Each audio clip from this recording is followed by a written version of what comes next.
To many people, Skyrim is a Christmas game. Every year, when the colder weather arrives, the player count nearly doubles. I like to attribute it to more people staying indoors, wanting a sizable, familiar RPG to sink their teeth into until the warmer weather arrives. Many people take this pilgrimage on an annual basis. Me, as someone who struggles to find as much gaming time as I can, I couldn't ever find the time during the busy holiday seasons. But this season, I did, and I'm so glad that I dove in. What I found is that, to me, Skyrim is more than a Christmas game. I began my third playthrough last November, and it carried me through the cold months and actually made me appreciate my life more by having it as a companion piece. My name is Ben, and today, join me in my final session as I finally complete my home at Lakeview Manor, tie up a few loose ends, and reminisce. This is Skyrim, 10 years later, and then some.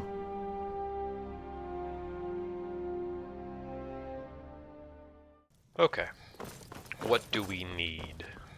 We need slaughterfish scales. We need stuff for our trophies. What do we want? And so 2 pelts and a fuck ton of scales. Well, other than that, it looks pretty good. Okay. To start off with, I actually first played this game the year after it came out, roughly 13 years ago. It was May, and I was accompanying my mom and my younger brother to GameStop so that he could pick up his birthday gift. Now, I'd need to consult him on this, but I don't think he actually knew what he wanted. I like to believe he walked in there, saw Skyrim for the 360, and picked it up. Alright, so it's so annoying to get slaughterfish. You just gotta... Got him. Now, at this time, during our pubescent years, there was a lot of clashing. My mom almost bet money on us completely cutting communication between us three, including my older brother, due to how much we would bicker and mess with each other. When we got home with Skyrim, it was no different. I sat down to watch him play, and every time he died, he'd blame it on me for giving him bad luck. No fault of his own, really. The game's combat is very wonky. Hell no, man. What the fuck, man? It was after that when he put it down and told me that I couldn't play it because it was his game. Now, given our infighting, every game that was his game had sort of a mark on it, as when I was playing it, it was an inferior game because it was his. But for some reason, I felt the urge to break that rule with Skyrim. I knew how massive it was at the time and I wanted to check it out. Now, before I continue, my family is inseparable. I love my brothers, and this was just part of the teenage angst process. I booted it up, made my character, and immediately felt intimidated. This was easily the biggest RPG I had played at this age, and being let loose into its world was a little scary. I believe I got up to the mission where I had to get to the throat of the world and then kept dying of that effing frost troll, then put it down. So, you're interested in my potions and ingredients? No, you're just your slaughterfish scales. Why are you still standing around here? Go get me the file, you fool! Well, fuck you. Just for them stealing your shit. I never touched it again until I finally picked it back up on PC in around 2016. This is when I was introducing myself to the wonders of PC gaming, and finally did a full playthrough as a Nord, focusing on one-handed weapons and healing spells. 9 years later, in 2025, enough time had passed for me to forget the story, and the cooler months had been approaching, meaning it was now or never for my third playthrough. Now, there's a common joke among Skyrim players about what build they end up falling into, the majority of which becoming stealth archer builds. I was always curious about it, so that's what I ended up going with. To tell you the truth, it's very fun. The stealth in this game is downright broken, and being able to take out dudes, then their buddies running straight up to your face but still not seeing you, then taking them out too, is hilarious. It also helped to avoid the melee combat, which I feel is the game's weakest aspect. Okay. Ow! Fuck! Jesus Christ. That was not me who set off that trap. Someone else set off that trap, and I was in the way.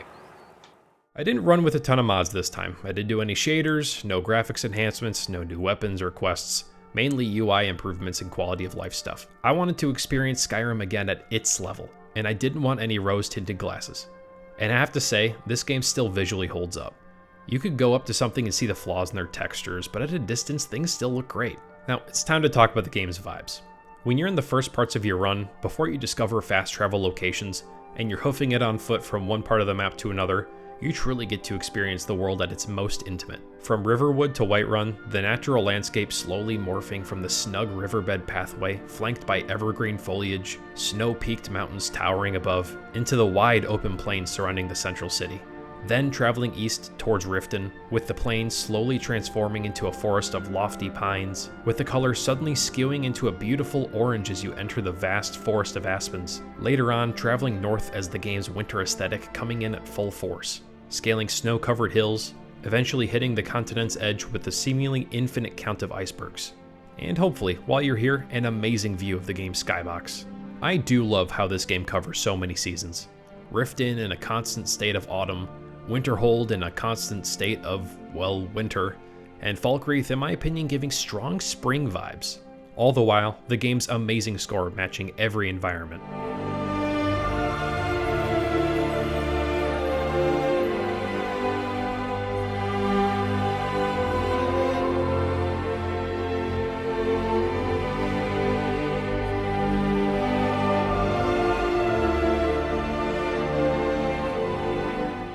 Enough said.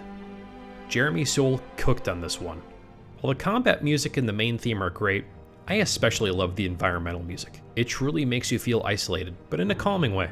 Like you're in a world that's bigger than you think, and also giving you the feeling that you're taking part in a grand adventure. I cast. Kill yourself! Fuck, I missed. Holy shit, that ass! Shadowmere, what the fuck? Holy shit, Shadowmere! Oh no! Kill yourself! I missed. Kill yourself!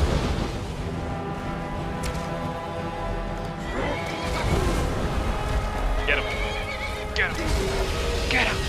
Take him! Get him! Get him! You're so close!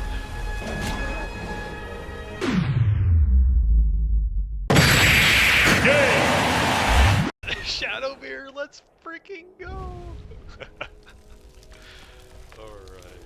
When you play Skyrim, let's be honest, you're not really playing it for the story.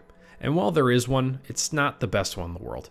Die-hard fans of Elder Scrolls and hardcore fantasy experts may disagree, but in my opinion, the characters here aren't all that memorable. Except for Paarthurnax. We stand Paarthurnax here. There is enough creativity in the main missions to keep you going, like infiltrating a Thalmor party like a secret agent, or capturing a dragon in Dragon's Reach. But other than that, you're bound to easily get whisked away into the abundant side content, such as the excellent faction quests. Or you could just meander around and find something that's interesting, such as dragon roosts, bandit camps, sites of worship, small caves, slightly larger caves, and I'm in Blackreach. But I wouldn't be remiss if I didn't admit that the main quest does have its high points. One being, near the end of the game, you learn that the only way to defeat Alduin is to learn a shout that could take a dragon out of the sky. That being the only shout created by humans, not dragons. What does this shout do? Well, it completely alters the dragon's worldview, bringing forth such horrible emotions and flooding its thoughts with terrible things, forcing it to land. In short, it literally makes it experience the concept of mortality. These guys literally thought up a shout to take on dragons and were like, you know what really sucks? Being human. Let's make dragons do that. And it works very well.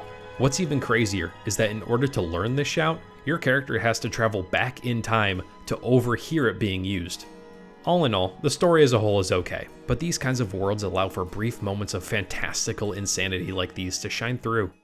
But bringing it back to my main point here, fantasy worlds, at least to me, are somewhat cozy.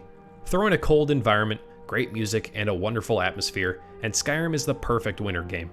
And with the various environments and chill vibes, for me, this game helped keep my sanity going through the busy holiday months and into the new year. But what Skyrim also did for me is help me appreciate the little things in life more. Seeing the beautiful colors changing during my commutes to work, or after heavy snowfalls, stopping to appreciate our small neighborhood with the snow dampening all the sounds around me. Even just listening to people more, taking in their conversation and understanding who they are or what makes them tick. Pray to every religion so that no matter whose afterlife is correct, I am a part of it. Art affects people, to some a lesser degree. I can't tell you how many times I've played a game where I've 100%ed it, then felt nothing. But for that majority, there are then a select few that helped shape me into the person I am today. For Skyrim, it's coming late in the game for sure, but it's one that has a very small chunk now implanted in my brain, right next to the very, very large gargantuan mass called Paper Mario: The Thousand Year Door.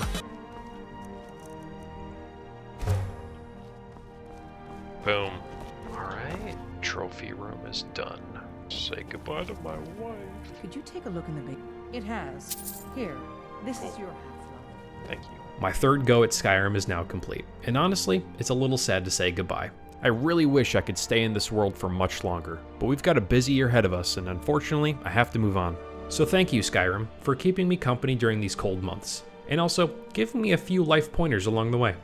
And to you, thank you so much for watching. I hope you had a safe and happy New Year's. We'll see you in the next one.